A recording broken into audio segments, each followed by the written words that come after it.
Good evening, friends. I welcome you all in today's webinar. Before we start with today's webinar, let me introduce you a few things in probably around 4 to 5 minutes, and then we will hand over the session to Honorable Tukaram Jadhav sir. So, friends, as you are all aware about the fact that we have been this complete year 2020, we have been struggling with an unprecedented situation, but now we all have kind of coming out of it, but though there are several uncertainties. Dear friends, keeping all these things in mind, we already have started with several batches, which batches are running online. But now, as per the demands of students, we are actually willing to start with offline batch. But as you all know, there are still restrictions on, and so we all are waiting for government permission to start offline. Dear friends, this year was really very difficult for all of us, and some of us have not taken decision to start with the preparation, whereas others have already started with the preparation for 2021 attempt. We are also trying to focus on the 2022 attempt right from this month, or you can say right from the December. So dear friends, keeping that in mind, that is 1.5 years henceforth for 2022 attempt and around 6 months henceforth for 2021 attempt, we have planned a series of webinar, which as you all can see on your screen, is scheduled from today onwards till 29th of November. I'll just briefly let you know all the topics that we are going to cover in coming series of webinar and the speakers. So friends, on 22nd of November, that is today, we do have Honorable Tukaram Jadhav sir speaking on opportunities and challenges in civil service exam. Then on 24th of November, we are going to have a lecture, or you can say a webinar, again conducted by Pankaj Vatte sir on strategy for UPSC Mains. So Pankaj Vatte sir will be giving you details about how to prepare for Mains, and that too for 2022 attempt. Of course, this certainly applies to 2021 attempt as well. Then the next webinar that is scheduled on 25th of November will be on current affairs. How can you actually master or gain a mastery on current affairs? Again, focusing on 2021 as well as 2022 attempt. Then on 26th of November, we will be having a special session on essay writing, which is really a very crucial aspect of preparation. And the webinar will be conducted by Aparna Dishit ma'am, and she'll be giving you insights into how can you have effective skills to write an essay. Then on 27th of November, the next session will be for strategy, will be basically for GS paper 4, which is ethics. So Sushrut Ravi sir will be giving details about how can you have a strategy for GS paper 4, that is ethics. After that lecture, we will be having on 28th a session focused on prelims, being more particular, that is decoding prelims, wherein me myself will be discussing some strategy as well as some basic points how one can actually kind of decode prelims. So we will be discussing about planning and etc., how you should actually approach the prelims. And at the end then, on 29th of November, we will be again having a session by Honorable Tukaram Jadhav sir, and that too particularly on how can actually you plan your preparation in coming 1.5 year, keeping a target of 2022 civil service prelims or and mains.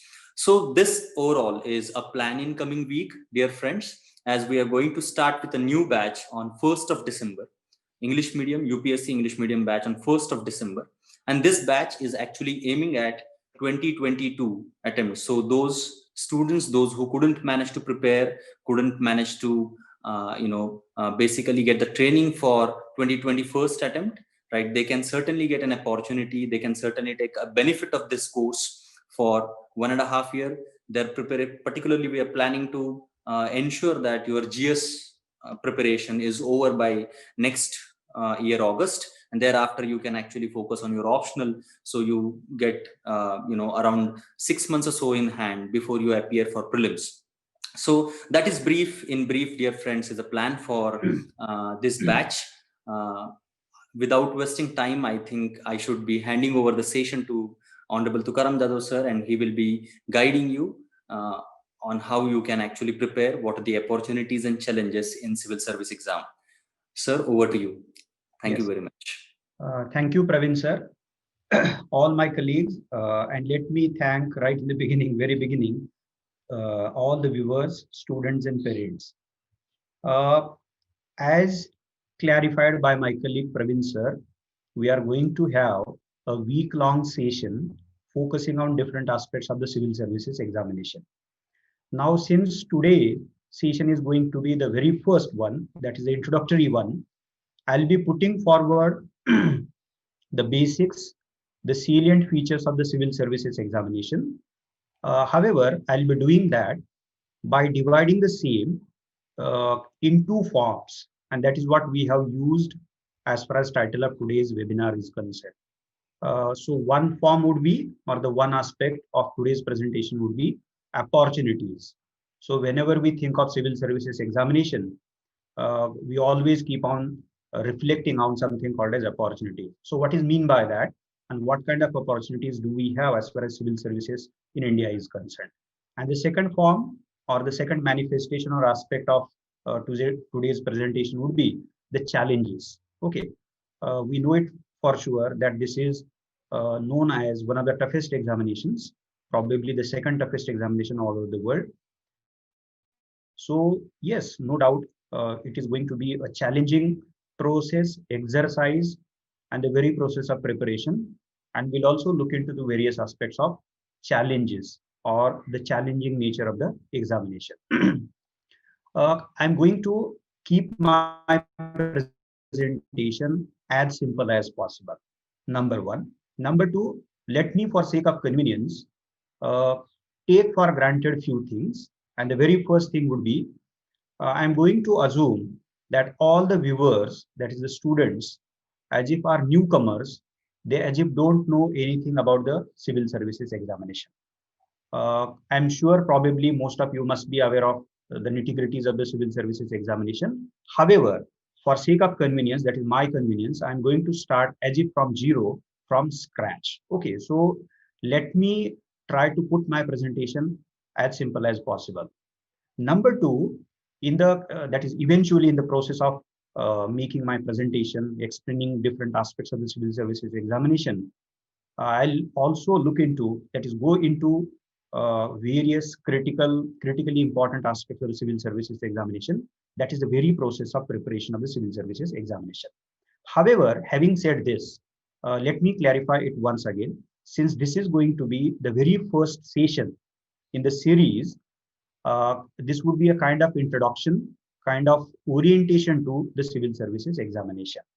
And subsequently, that is eventually from 24th onwards, each of my colleagues would be speaking on or about a particular aspect of the civil services examination, including the prelims, then the strategy for mains, the essay paper, the ethics, so on and so forth. And then at the end of the series, on 29th of November, I will be concluding, that is as if summing up the entire session. Now let us start with today's topic, that is a presentation. UPSC Civil Services Examination. I'm just reading out the title. Okay, I'm reiterating the title. UPSC Civil Services Examination, colon or dash, opportunities and challenges.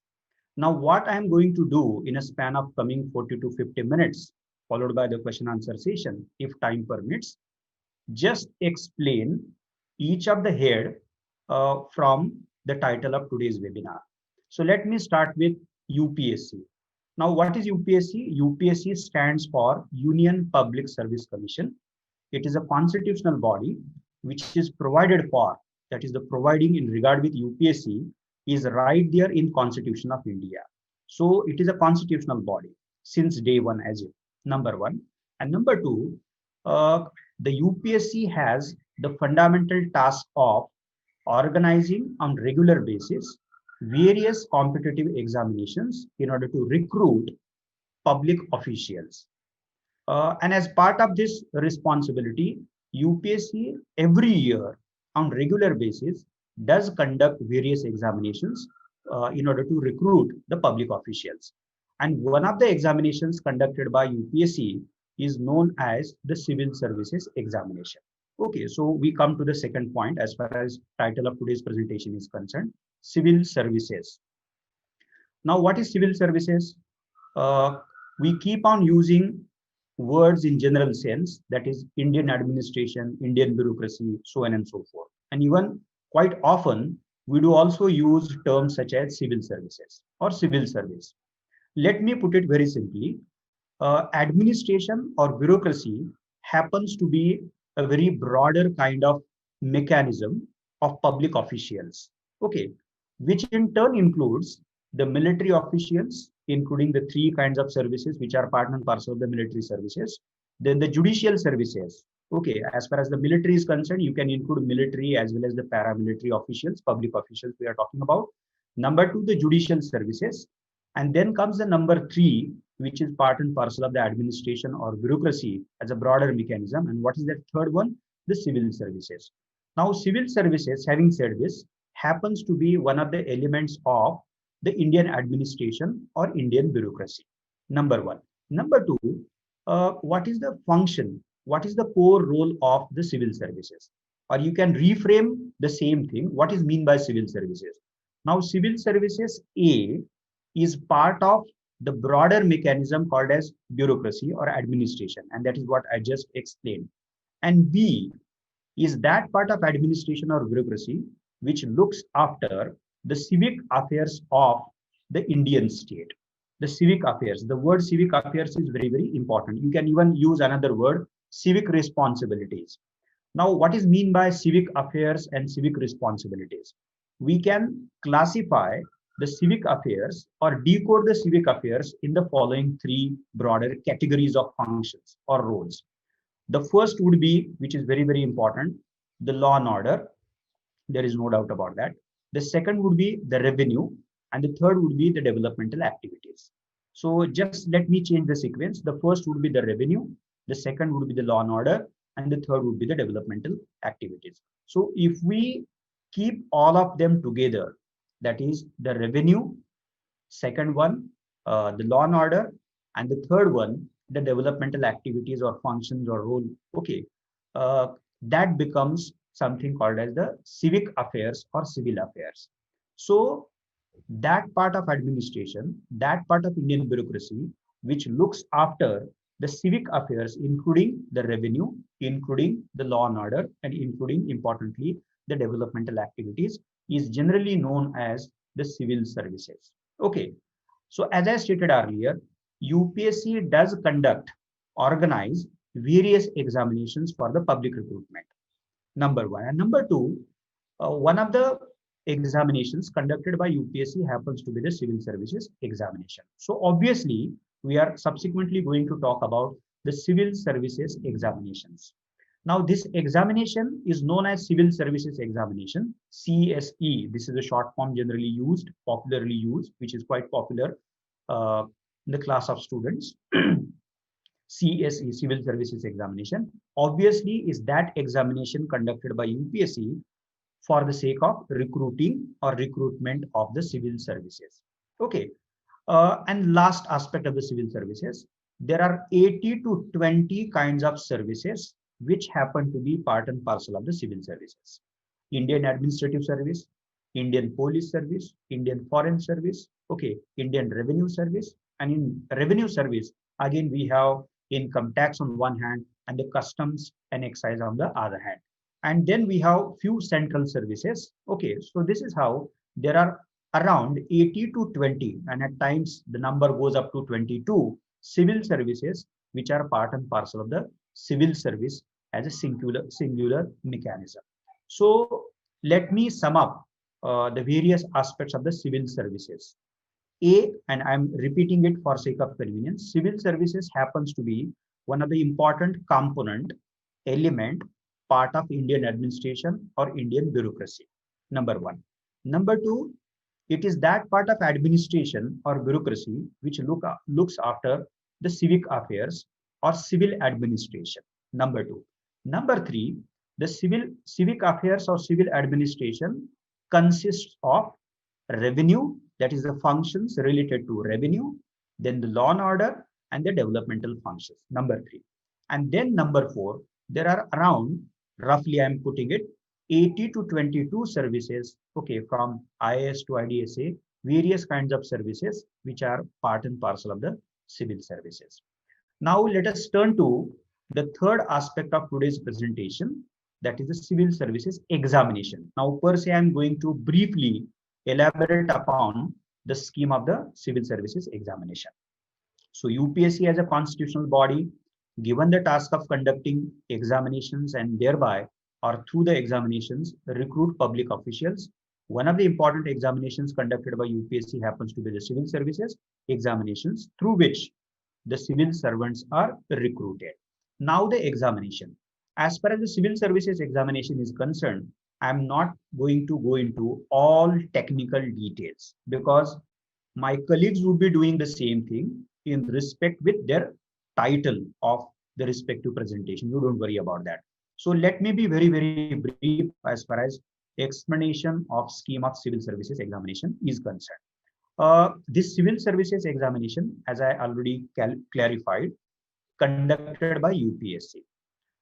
It is conducted, crudely speaking, broadly speaking, generally speaking, in 3 phases. Or you can even say there are 3 parts of civil services examination, or phases or stages. The first stage happens to be the civil services preliminary examination, prelims. Okay, that is the popular name. Then comes the means examination. And the last stage of civil services examination happens to be the personality test, that is the interview. Let us start from the personality test. Okay, मैंने उल्टा शुरू किया है, तो वही से हम शुरू करते हैं. As far as the personality test is concerned, the weightage given to personality test, that is the interview, is that of 275 marks. So 275 marks उसको दिए गए हैं. Now UPSC has not prescribed any formal syllabus for the personality test or the interview. Okay, so there is an instruction, a brief instruction, which is given by the UPSC. That is the only thing which is clarified as far as, or that is the document, that is the input which is given to us by the UPSC as far as the personality test is concerned. Point number 1. Point number 2, only those candidates are called upon by UPSC, invited by the UPSC for the personality test, for the interview, who get through the mains examination. Okay, this is the second peculiarity of the personality test. Point number 2. Point number 3, there are certain heads, certain topics which are to be prepared whenever you think of appearing for the interview or the personality test. Now, which are those? As the very name of the last stage, which is generally known as the interview, and what is that title which is used by UPSC? It is the personality test. Okay, so it is nothing but test of your personality.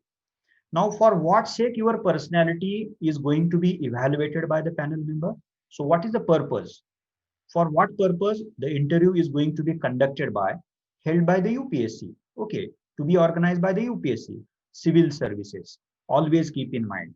And the 3 aspects of the civic affairs, the revenue, the law and order, and the developmental functions. The developmental function, broadly speaking, consists of A, implementation of laws and policies, okay, which are respectively framed by the Indian Parliament on one hand and the Indian executive, that is the government, on the other hand. So execution, implementation of laws and policies happens to be one of the core functions, responsibilities of the civil servants. There is no doubt about that. And the second happens to be even giving important input to the lawmaking process and the policy formulation process. Now, put both of them together.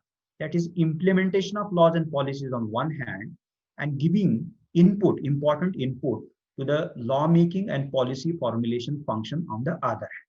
Now, on the basis of this, you can just try to hunch about the kind of personality which would be needed in order to function as the civil servant, maybe in the capacity of an IS officer, IPS officer, IFS officer, a revenue officer, so on and so forth. So that peculiarity in terms of role and responsibility of a civil service has to be, or a civil servant has to be always kept in mind. And while preparing for interview, you have to Keep in mind that role, the responsibility, and follow the path accordingly. So I was just referring to 5-6 heads which are to be prepared for the third stage. Which are those 5-6 heads?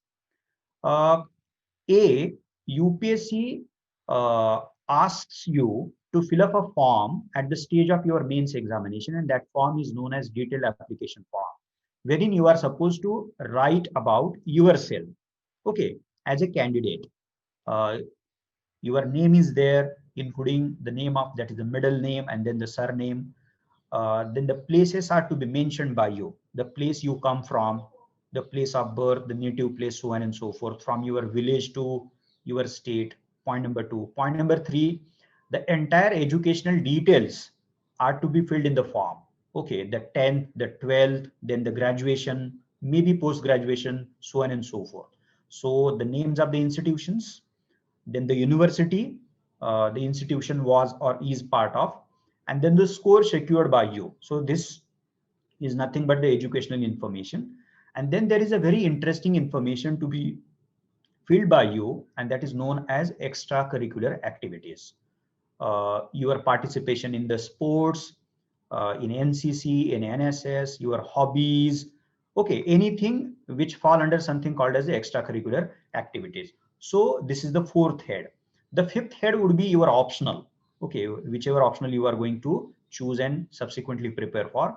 And then the sixth would be the current events at the level of your state, the national level, international level, so on and so forth. And the seventh head would be, broadly speaking, the civil services. So what is meant by civil services? What is the role of civil services? What kind of challenges are faced by civil services? So on and so forth. So as far as preparation for interview is concerned, you have to keep in mind your names, the places you come from, your educational background, your optional, your current events from state to global level, and then importantly, the civil services per se. Okay. And then on the basis of your performance, a particular score would be secured by you, which you get to know once the result is declared by the UPSC. And I need not go into more detail as far as the personality test is concerned. Now let us talk about the second stage of the civil services examination, that is the mains examination. Now mains examination happens to be the stage as far as the civil services examination is concerned. In mains examination, we have the following subjects. We have general studies, which is divided into 4 papers, general studies 1, 2, 3, and 4. And each paper carries the weightage of 250 marks. So taken together, GS4 papers, the tally comes to 1000. Okay, 1000, that is the 1000. Then we have one optional in the mains examination, which a candidate has to choose. Okay, so there is a choice. So you are free to choose any of the optional, irrespective of anything. And the marks which are, that is the weightage in terms of marks, which is given to for an optional is 500. So 1500 GS 1000 and 500 for your optional subject. Interestingly enough, in UPSC mains examination, you have one independent entire paper on essay, in which you have to write essay, that is 2 essays on 2 topics. Okay, so for 250 marks again, so 1750. So briefly speaking, to put it in a brief, in UPSC mains examination, you have GS split into 4 papers for 1000 marks taken together. Then you have optional for 500 marks. And then you have essay paper, and the weightage carried by or enjoyed by the essay paper happens to be 250 marks. Okay, so this is a general structure of the UPSC mains examination. That is point number 1. Point number 2, UPSC has given you a detailed syllabus of GS1, GS2, GS3, GS4, and then optional paper 1, paper 2. As far as essay is concerned, formally speaking, UPSC has not prescribed any syllabus. Since the paper is essay, we cannot imagine of or think of a formal syllabus. Okay, so this is how syllabus except essay is provided by UPSC in detail. This is point number 2. Point number 3, if you look at the nature of the mains examination, the entire mains examination happens to be a written test. Okay, so there are questions Word limit is mentioned after every question, and that word limit has to be followed by you. And most importantly, you are supposed to write answers, maybe in 100 words, maybe in 150 words, 200 words, 250 words, 300 words, so on and so forth. So basically, it is a written test. You have to write. Okay. And this peculiarity of mains examination has always to be kept in mind. And I'll be speaking about the significance, the importance of writing ability or skill as part and parcel of the challenges. Okay, the head called as challenges of civil services examination. Okay, so to conclude a brief discussion about the mains examination. So mains examination happens to be a written test which has the weightage of 50 marks, 1750 marks. There are 3 board heads as far as the mains examination is concerned. Syllabus is quite provided by UPSC in detail, so on and so forth. And then coming back to the first stage, okay, मैंने उल्टा इसीलिए किया purposefully I did that. Okay, so the first stage of the civil services examination happens to be the preliminary examination. It is for 400 marks, point number 1. Point number 2, we have 2 papers in UPSC preliminary examination, civil services examination. One is the GS for 200 marks, and the other is the civil services aptitude test, that is the CSAT for another 200 marks. So 2 papers. If you look into the questions asked in GS for 200 marks, there are 100 questions, okay, in GS paper. But as far as the second paper is concerned, the CSAT paper, we have only 80 questions. So obviously, the weightage enjoyed by 1 question in CSAT paper is that of 2.5 marks. Whereas in GS, 1 question enjoys the weightage of 2 marks. So this is how the structure of preliminary examination can be taken note of. Then the next point as far as the prelims is concerned, to make it very simple, to put it simply, whether you are going to get through the prelims or not, ultimately depends upon the score you are going to secure in the GS. And as far as the CSAT paper is concerned, it is a qualifying paper. So out of 200, you have to secure 66.66. So let us make it a round figure. 67 marks. Okay, 33% marks are to be secured by candidate. Then you would qualify in the CSAT, and everything subsequently depends upon the score you are going to secure in the GS. So you have to obviously, while preparing for the preliminary examination, focus on the GS paper. Now, as far as the syllabus is concerned, we have 5-6 heads in GS, general studies, and we have 5-6 heads in CSAT. I need not go into the syllabus because most of you must be aware of the syllabus of GS on one hand, the CSAT on the other hand. Otherwise, you can get to know even our website as far as the syllabus is concerned. You need not be worried about that. One last thing about the preliminary examination. What is the nature of prelims? The nature of prelims, UPSC Civil Services preliminary examination, can be understood through 4 words. So one is, it is objective in nature. You are not supposed to write any word here. Okay, so this is completely objective test. Number 2, that is the second word. It is based on multiple choice questions. So A, B, C, D, there are 4 options, and of the 4, you have to choose one right option. Okay, second.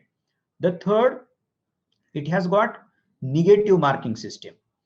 In other words, for every wrong answer, you are going to get a penalty of 1/3 marks. Okay, so it has negative marking system. And last but not the least, that is the 4th word, preliminary examination happens to be basically a qualifying test. That is, it is a kind of first obstacle in the journey of civil services examination. And that first obstacle in the form of civil services preliminary examination has to be overcome by you successfully, and then forget about that, because the kind of score you are going to secure in the preliminary examination, that score is not going to be counted. It would be taken into account. It would be taken into account, but that won't be counted in the subsequent journey or process of civil services examination. So let me clarify it once again. That is, the score you are going to secure in preliminary examination is no doubt important, but it would be taken note of in order to decide whether you are going to get through in the prelims or not. That's it. So write the preliminary examination, obtain the score essential in order to get through the preliminary examination, and forget about that, because the next journey of the civil services examination, as it begins, as if starts afresh. Okay, so you would be writing the mains examination for 70-50 marks, and then depending upon the score you are going to secure, or you would be securing in the mains examination, you would either be called upon by the UPSC for giving interview or appear for interview or not. Okay, so mains examination, okay, and then subsequently the personality test or the interview. So this was a brief structure of the civil services examination, and let me, for sake of convenience, even though it is going to be a kind of repetition, let me, for sake of convenience, wrap it up or sum it up. So prelims is for 400 marks. It is an objective test based on multiple choice questions, negative marking system, and basically a qualifying test. You do qualify, you have to qualify in the preliminary examination. Point number one. The mains examination for 70-50 marks, in which we have GS for 1000 marks, optional for 500 marks, and one essay paper for 250 marks, in which you have to write essays on 2 topics. Okay. And then importantly, the mains examination happens to be a written test. Okay, you have to write in prescribed word limit on the given topic, keeping in mind whatever is asked by the UPSC in the question paper of the given subject or paper, you will have to address the demand of each and every question paper. And then would come the last phase, that is the interview. When you write the mains examination and get through the mains examination, when you obtain the score which is more than the cutoff of that year, then you would be obviously called upon or invited by the UPSC to appear for the interview. And then you would be appearing for the interview, and depending upon the score you secure in mains on one hand, and subsequently in the interview on the other hand, you would be declared as a successful candidate, or somebody who could not appear in the final list, or whose name did not appear in the final list. So mains as well as personality test, these 2 stages are very, very important as far as the final result is concerned. Now let me look into the 2 important aspects of the civil services examination. Okay, so UPSC, we very briefly explained what is meant by UPSC, then the civil service again very briefly, and then I just discuss few aspects of the scheme of the examination, obviously by focusing on only the broad structure of the prelims, the mains, and the personality test. Now the next point, opportunity. Now this is a subtitle, let us say, UPSC Civil Services Examination, one part of the title of today's webinar or presentation. And now the second, that is a subtitle, let us say, opportunities and challenges. Can we look at UPSC Civil Services Examination as an opportunity? Certainly we can look at it as an opportunity. It as if opens up a multi-dimensional, multifaceted opportunity. So simply speaking, I'm going to unfold, clarify, or put forth various aspects of the opportunities made available or to be made available by the civil services examination. Point number one, any graduate from any stream, whether she has attended the graduation regularly or externally, whether she comes from arts, science, commerce, or any other professional degree background, okay, doesn't matter. Any graduate can write the civil services examination. In other words, we can look at civil services examination as an opportunity because there is no bar whatsoever. There is no illogical, irrational discrimination or criteria which is put up by the UPSC in order to qualify to write the civil services examination, not at all. Whatever qualification which is prescribed by the UPSC, that qualification happens to be a very primary kind of qualification. And what is that? In terms of educational qualification, it is graduation. Even a student, if a student is in his her last year of graduation, that is appearing then she can also write the civil services examination. But let me put it very broadly, any graduate can write this examination. Okay, point number one. And there is one more qualification, that is the age qualification. You have to complete 21 years of your age. Okay, so these are the two simple qualifications. There is no other qualification as far as the civil services examination is concerned. Okay, I'm not looking into the technical aspects of that, but the broader qualifications I'm talking about that. That is point number one. Point number two, UPSC opens up another aspect of opportunity. Now, what is that? As I mentioned earlier, there are 80 to 20 or at times 22 civil services which happen to be part and parcel of that year's advertisement.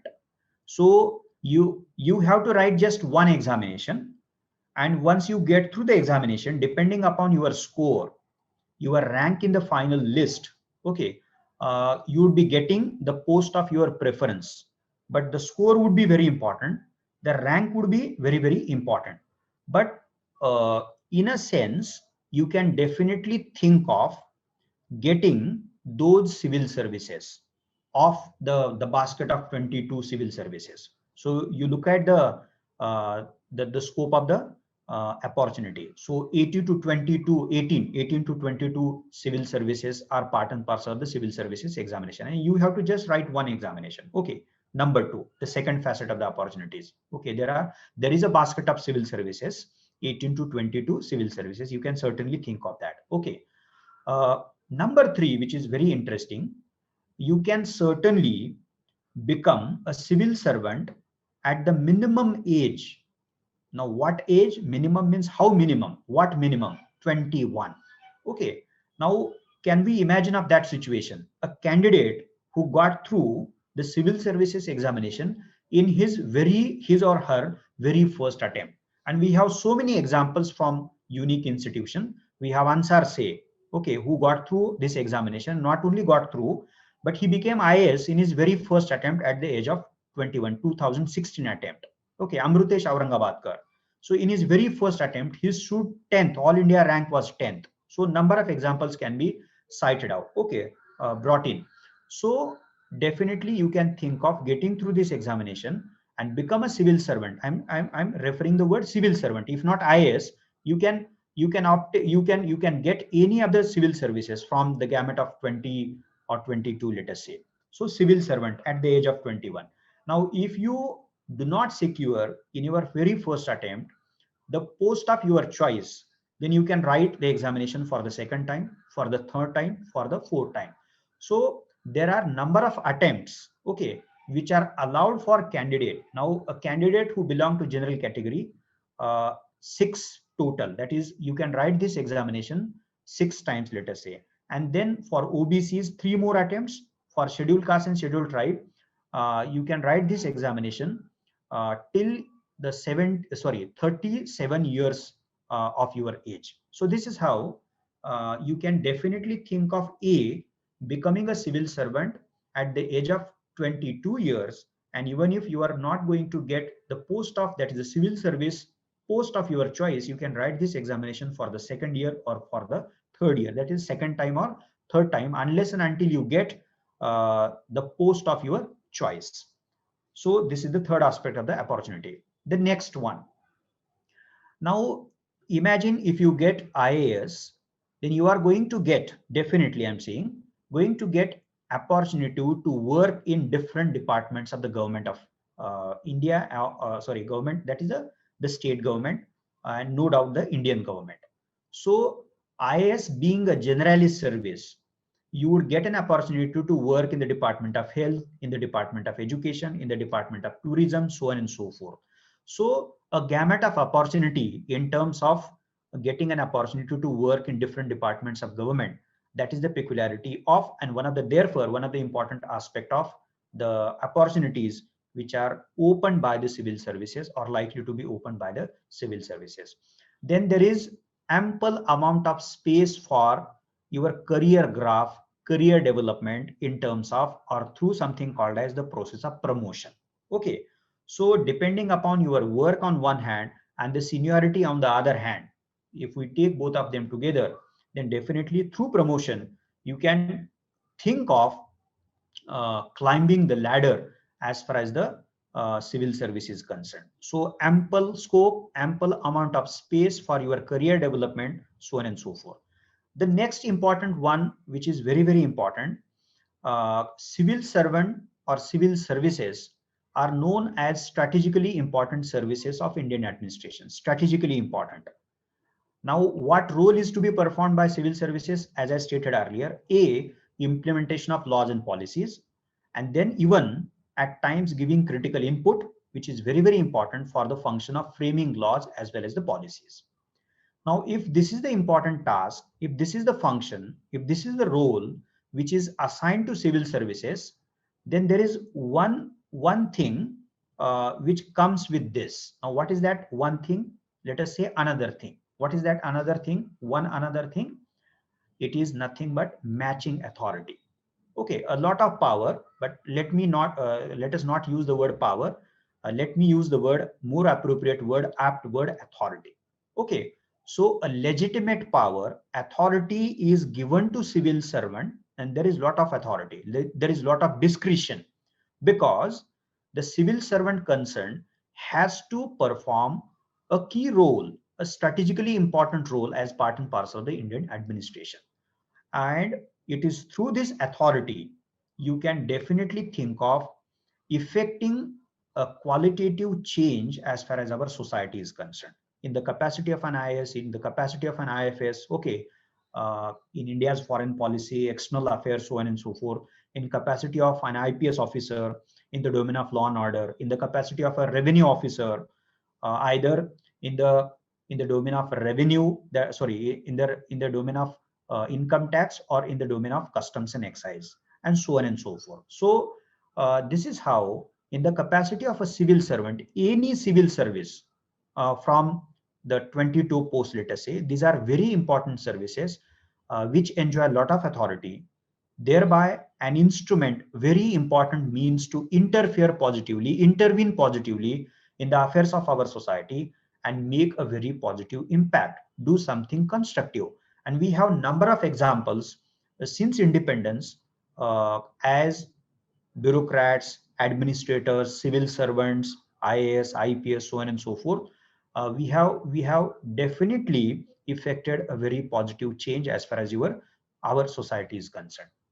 So I think this is it as far as the opportunities are concerned. So any graduate can write this examination. There is no other qualification in terms of only two qualifications. One is the educational qualification, the other happens to be the age qualification.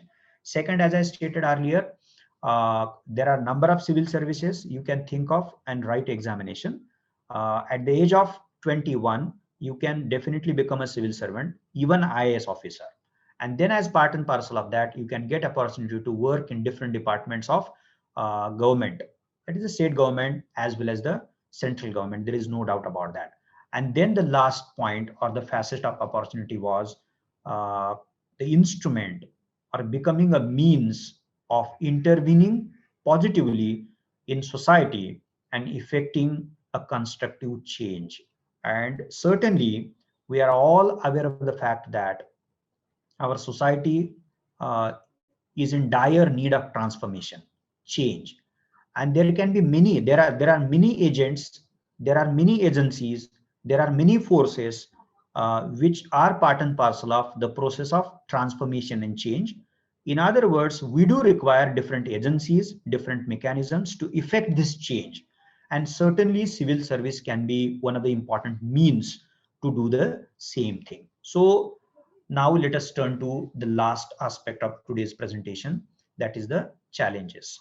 Let me put it very simply again, since this is an introductory lecture. Is it a challenging examination? There is no doubt. It is one of the toughest examinations, Now, why so?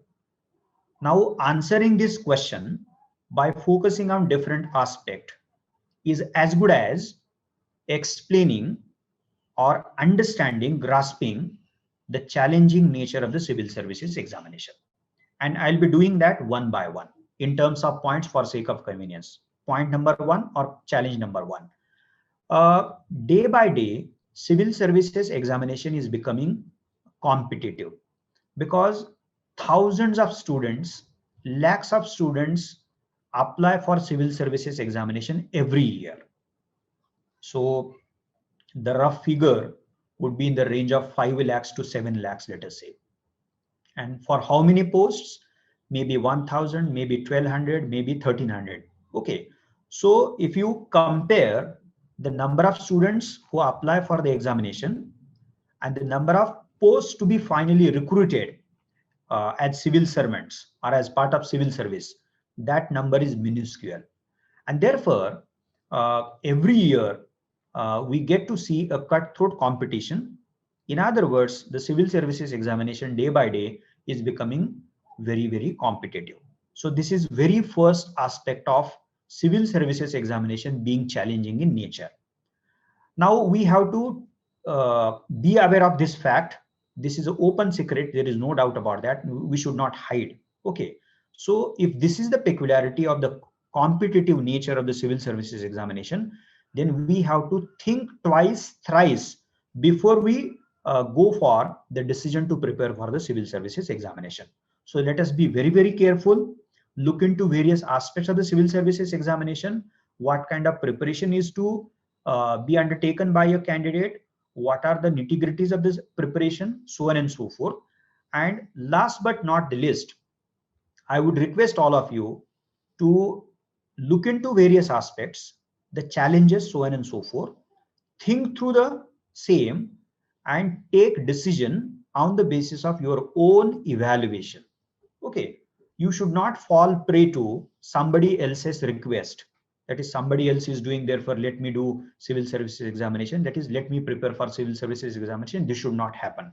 That should be your own decision, and the decision should be a well thought out decision. So this is one aspect of the very first aspect of the challenging nature of the civil services examination. Point number one. Point number two, this examination seems to be challenging because of the very structure of the civil services examination. And let me put it in a very simple manner.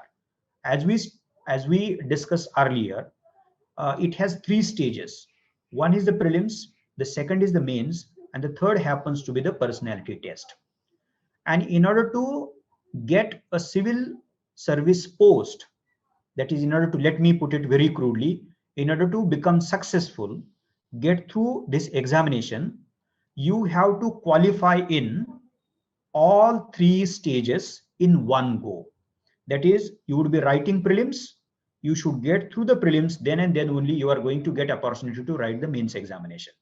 You would be writing the mains examination, you will have to get through the mains examination, and then only you would be invited by the UPSC for interview. You would be giving interview.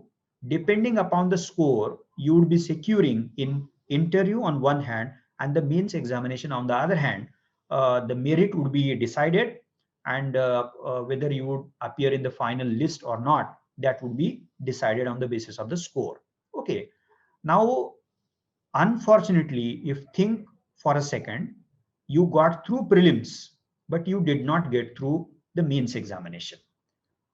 Once again, you will have to wait for the next year, apply for the prelims, get through the prelims, write the mains, get through the mains, appear for the interview, secure the essential marks. I'm using the word essential just for sake of convenience. We can't define essential because every year the cutoff for mains and the kind of score generally secured by the candidates in the personality test keeps on changing. So we can't authoritatively tell as to what kind of score is secure score as far as the mains or personality test is concerned. It keeps on changing every year. So therefore, that score, that cutoff score has to be secured by you, and you have to perform well even in the personality test. Okay. And this is how you have to get through prelims, mains, and interview in one go. Okay. If in case you are not able to get through any of the three stages, okay, then you will have to wait for the next attempt, write every stage, get through every stage, then and then only you would be either in the final list of the final merit list, or you won't appear in the final list, that is the merit list. So this is how the second aspect of UPSC examination being challenging is what? You have to get through all the stages in one go. And whenever we think of stages, in terms of marks, prelims happens to be the first stage, then the mains, and if you when you get the essential score, then and then would be you would be invited by the UPSC to appear for the interview. And then once you give interview, the score secured by you in interview, as well as, I'm repeating it for sake of convenience, the score secured in interview as well as the mains examination would be taken together. Okay, and based on that, your what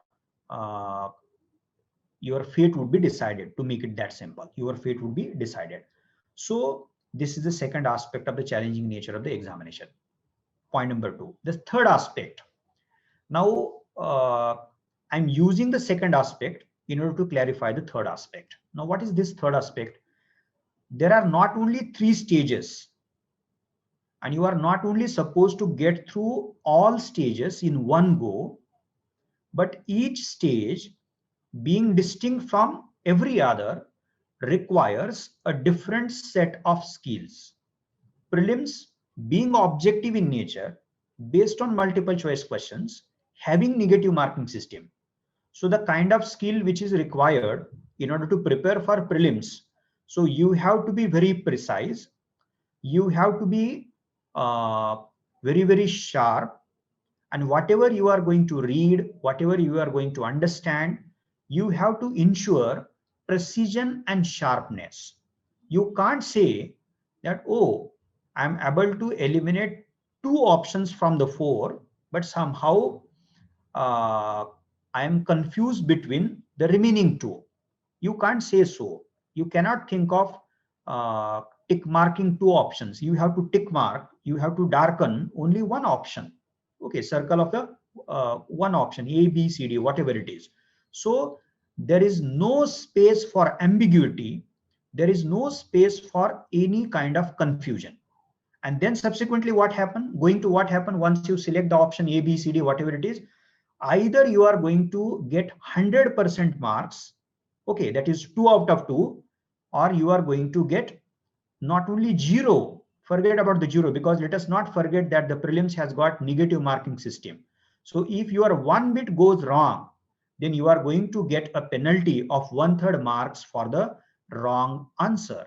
So you are going to earn a loss, let us say, you are going to lose 1/3 marks. So that is the penalty. So preliminary examination, being objective, based on multiple choice questions, and having negative marking system, requires precision, sharpness, okay, ability to retain things.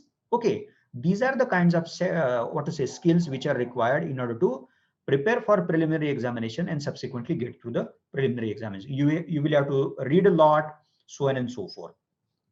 Now mains is a written test, and there are 2 keywords as far as the mains examination is concerned. We are talking about the third aspect of civil services examination being challenging in nature, and I'm here talking about or explaining, trying to explain as part of that the mains examination, the peculiarity of the mains examination.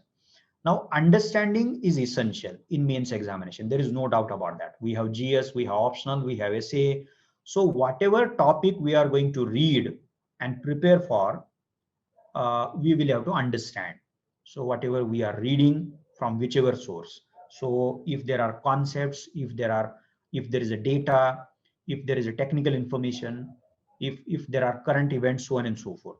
So every stuff or any stuff we are going to read or come across, you will have to ensure that you are in a position to make appropriate sense of the material.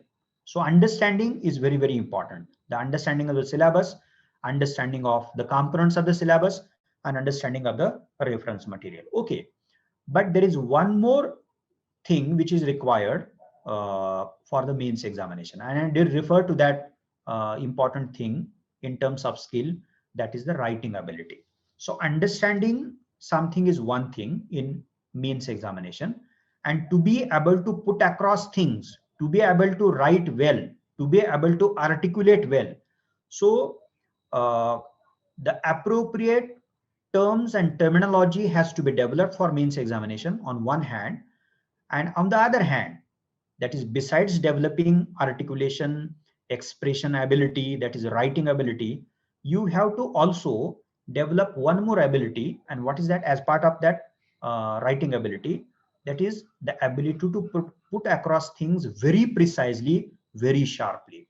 You can't be very general, because let us not forget that hundreds and thousands of students would be writing the mains examination, and there is a cutthroat competition. There is going to be a cutthroat competition. So therefore, on one hand, your articulation, your linguistic skill, your language, terms, terminology has to be in place. Every stuff has to be in place. There is no doubt about that. But on the other hand, you have to have sharpness while writing, while putting across things. Okay, so let me sum up. As far as the mains examination is concerned, mains thus requires, besides understanding, effective ability, capability, skill of writing and presentation. So this is the peculiarity of the mains examination. Obviously, mains examination would require a lot of writing practice. Okay, let us think of writing chapter-wise answers, that is the questions. Then you can go for section-wise test series, and then you can go for the comprehensive test writing exercise. So this is how you can keep practicing writing answers, okay, on the basis of whatever you are going to study. So this is how mains examination requires the writing ability, and which requires in turn a lot of practice of writing. And then would come the third phase, that is a personality test. Since it is going to be a personality test for the post of civil servant, you will have to always keep in mind that a civil servant has to be a decision maker. A civil servant has to be somebody who is aware of at least the fundamental peculiarities, features, the problems and challenges of our society. What is happening around us in my state, in my district, in my country, and even around the globe, at least the important things. So being aware, uh, or in other words, awareness of the current contemporary development becomes one of the important set of skills as well as the personality test is concerned. And then obviously the ability to effectively communicate, because a panel of 5 to 6 members would be interviewing you as part and parcel of the personality test. So each of them would be asking you few questions on the basis of the biodata, that is a detailed application form. So you will have to be confident, you will have to have clarity of thought, and even if the panel decides to grill you, okay, keeps on asking supplementary questions, you will have to prepare to respond to the supplementaries, sustain the pressure.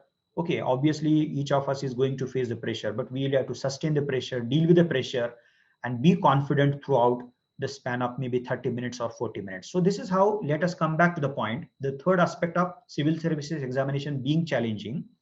There are 3 stages, and each stage being distinct require a different set of skills, okay, which makes this examination challenging examination. And then the last important aspect of civil services examination being challenging happens to be nothing but the extension of the second point and the extension of the third point. Now what is that? And I'm going to put forward this set of skill, this challenge in terms of the set of skills. So what is this challenge? The challenge is of developing, or how to develop, the essential, the needed, the required skills and abilities for say prelims, for say mains, for personality test. And I'm going to classify these skills for sake of convenience into 2 broad categories.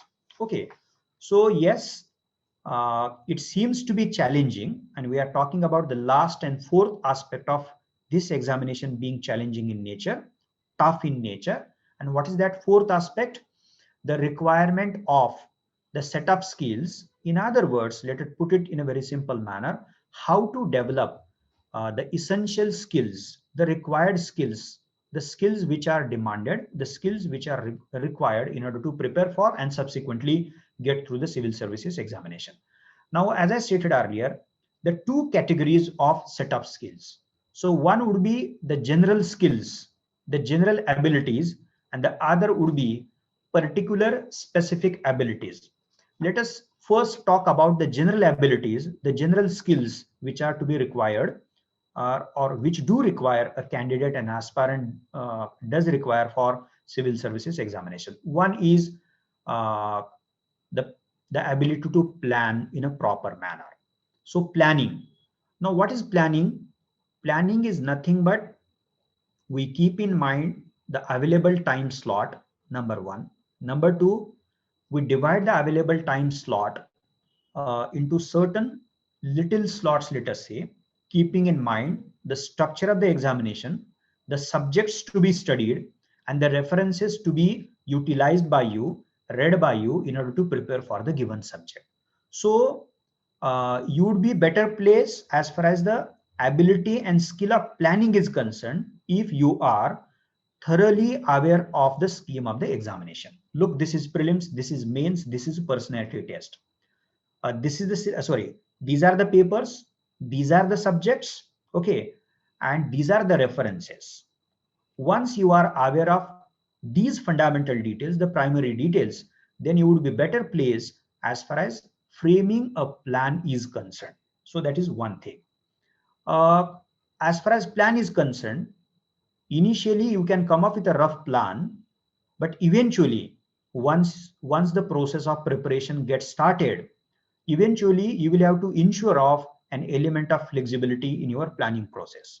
Because even if we decide to complete something from our syllabus in a given span of days or time span, always it won't be possible for us to complete the task. And so therefore every time you will have to alter something or some part of our planning, let us say. So let us not think of coming up with a what rigid plan. Let the element of flexibility always be there as part and parcel of the planning process, number one. Number two, as part of planning process, you have to develop another skill or ability, and that is a real challenge, how to develop that. And what is that? The decision making ability. You have to take different kinds of decisions. That is, how many days are to be dedicated for a given subject, what is to be read, which happens to be, or what happens to be the authentic reading list for prelims, mains, whatever it is. Then which subject and what topic is to be prioritized.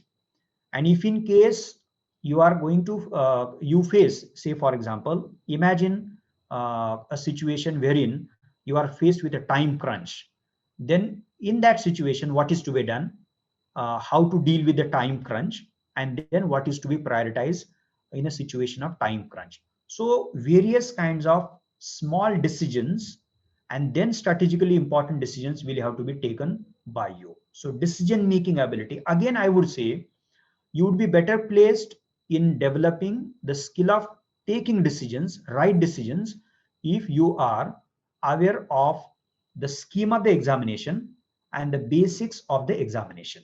And whenever I say basics of the examination, it would include, or it does include, A, the scheme of the examination, prelims, mains, interview, point number one. B, the syllabus, the thorough understanding of the syllabus, a careful understanding of the syllabus, prelims, mains. Okay. Number two. Number three, authentic reading list for all papers and all subjects, for prelims, for mains. And as I stated earlier, I did not say anything about the reference list because we already uploaded the reference list for prelims, for mains, for different subjects and papers. You can get to know the reference list. You can download that reference list from our website. Feel free to do the same thing. You don't worry about that. So if you have uh, this primary understanding, if you are aware of these primary aspects in terms of in terms of the scheme of examination, in terms of the syllabus, and in terms of what is to be read for specific papers, specific subjects, and specific topics, then you would be in a position to A, plan for appropriately, and B, develop the skill of taking decisions. The third general skill to be developed, and most of the time students do face difficulty kind of challenge in respect with developing that. And what is that?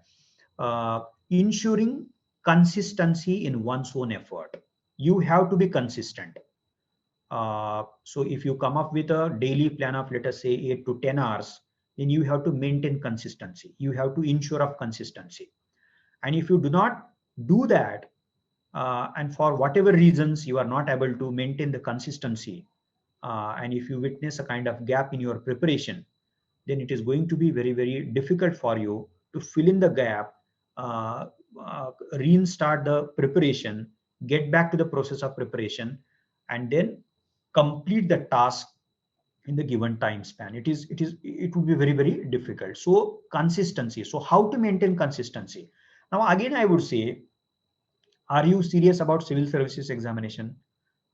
This question is going to become very, very important, or rather becomes very important as far as ensuring consistency. Now, if you are serious enough, if you are fully aware of the fact that you have dedicated, or you have decided to dedicate 1 year or 2 years of your life, precious life, in order to prepare for the civil services examination, then you would avoid every other thing, okay, which is going to take toll of your time. You would what? Curtail on your social relationship, everything, and entirely focus on the preparation for the civil services examination. So this is how you can maintain and ensure of consistency, and that is what to be done by you. Then there are a gamut of, I would say, skills to be developed. And again, in respect with those skills, quite often students do face a challenge or kind of difficulty. Now, what is that? We know it for sure. Confidence, yes, it is going to matter a lot. Self-confidence, okay. Positive attitude, you have to always have to have positive attitude, okay. Self-belief, okay, so you have to be confident, you have to have belief in oneself, okay, and then you have to have always positive attitude. Your morale should always be high.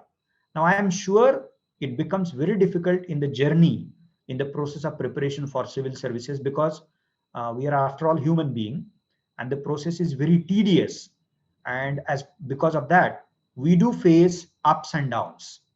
And therefore, ensuring of confidence, self-confidence, self-belief really becomes a tough thing. But again, I would say, how serious are you? How far you ensure something called as the consistency. So consistent effort, that is the only thing which would help you in ensuring of something called as confidence, self-belief, and the positive attitude. Now, not putting in essential efforts is not going to assist you in being confident. How can somebody would be confident without putting in the essential efforts? It would be very, very difficult. And last but not the least, self-evaluation. This is a key as far as preparation for civil services examination is concerned. Self-evaluation. Now, you have to develop this skill. You decide something, you assign a time slot, you actually prepare for the same thing, you start preparing for the same thing, and once the given time slot uh, ends, let us say, then you are supposed to evaluate your effort. Rather, I would request all of you to keep on evaluating your effort, your preparation on daily basis. That is, on daily basis, before you go to sleep, you can just dedicate 4 to 5 minutes. Look, what I had decided right in the morning, could I complete the task? If not, for what reason? And once you clarify the thing, it would definitely become very, very handy in chalking out timetable for the next day. And then you can definitely address, if in case you face similar kind of problems or different set of problems tomorrow or day after tomorrow, whatever it is. Okay, so on daily basis, you have to self-evaluate your effort. So this is how, from that is planning, decision-making process, ensuring consistency, being confident, having self-belief, positive attitude, to the last point, self-evaluation. So these are the skills, the abilities which do matter a lot as far as preparation for civil services examination is concerned. And as I stated earlier, these are general skills, I'm using the word general for sake of convenience. And then the last part of today's presentation, that is the specific skills. And there are 4 or 5 specific skills. Actually, I did refer to those 4 or 5 important skills. Just a minute.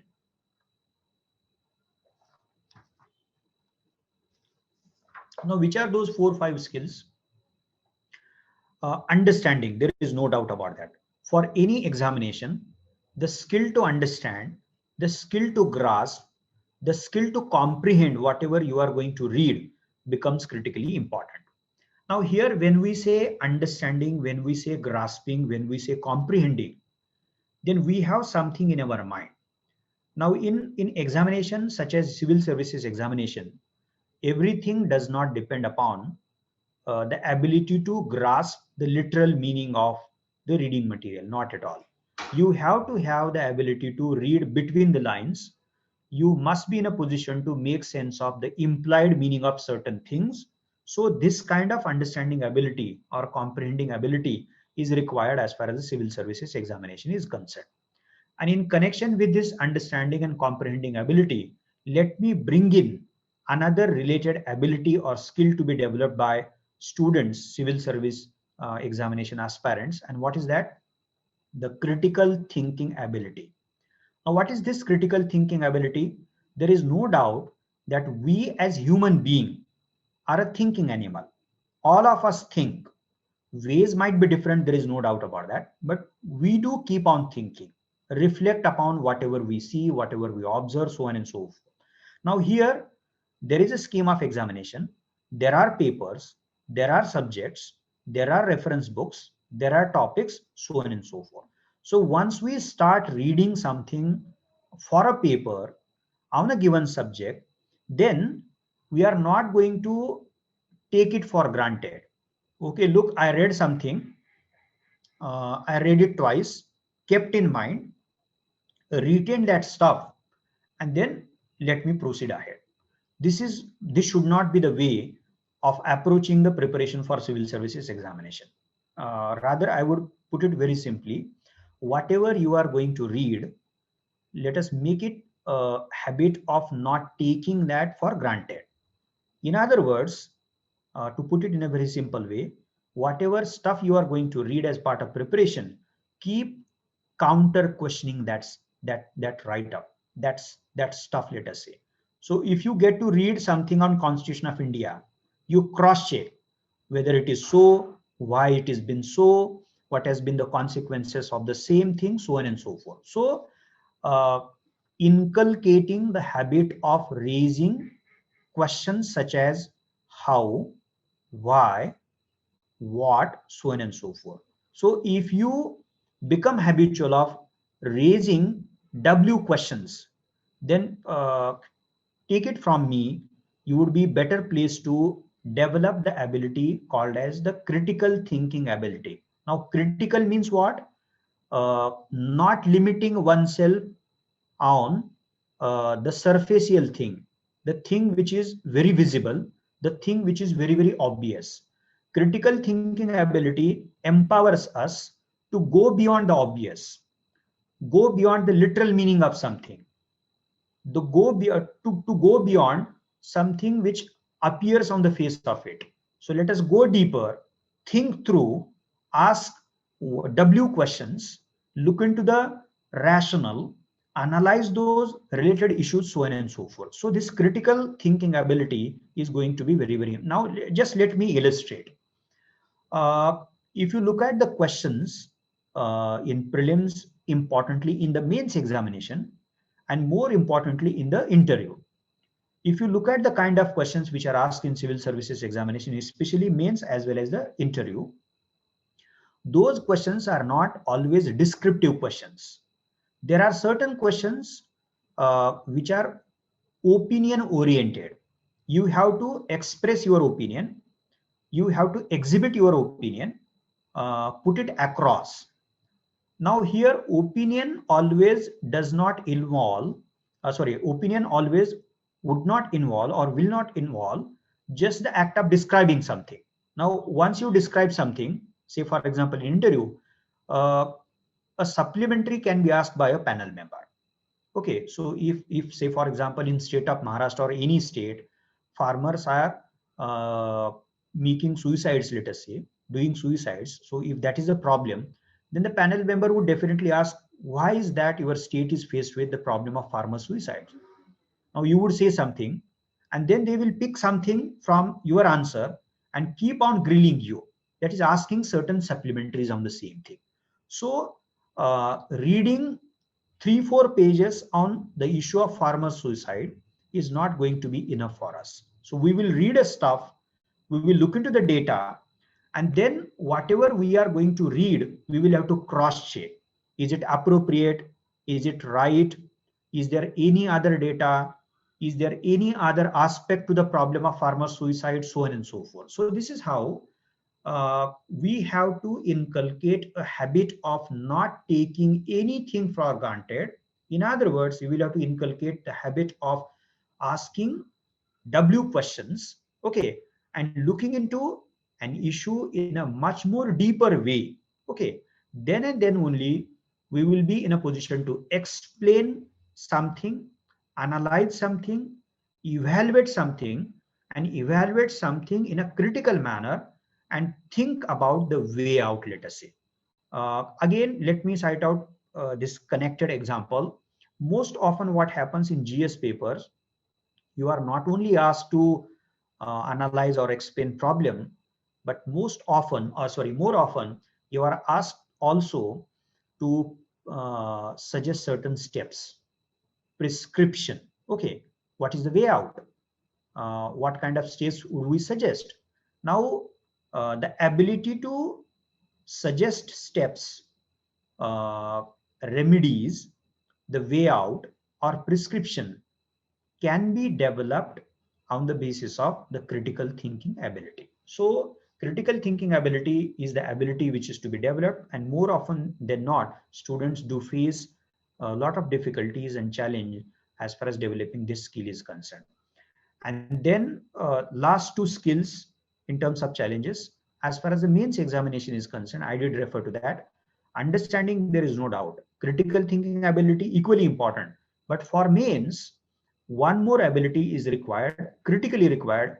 And as we stated earlier, the ability to articulate, ability to write well, express oneself, present oneself, because mains examination happens to be a written test. So that ability has to be developed by you. Okay, so read a lot, read good stuff on one hand, and then practice writing routinely, more often, maybe on daily basis on the other hand.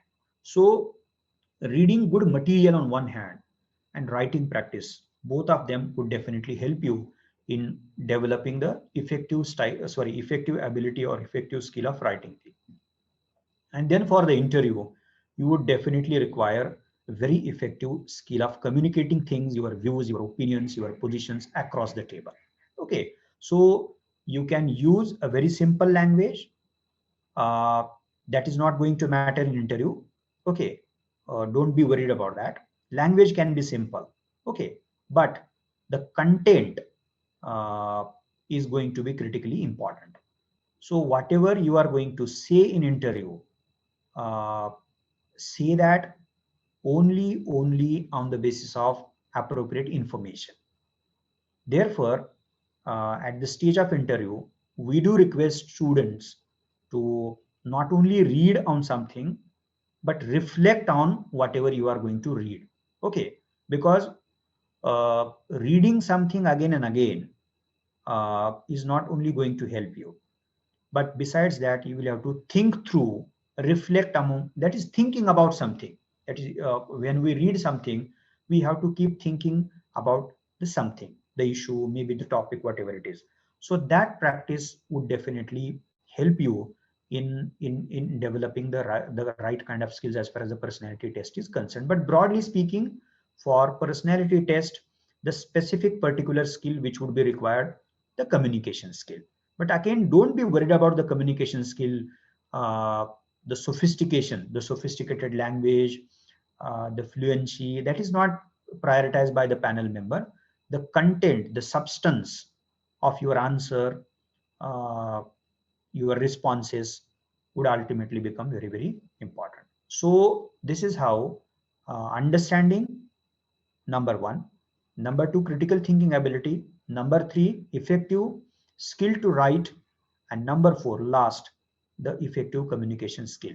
So these are the particular skills which are required in order to prepare for the civil services examination.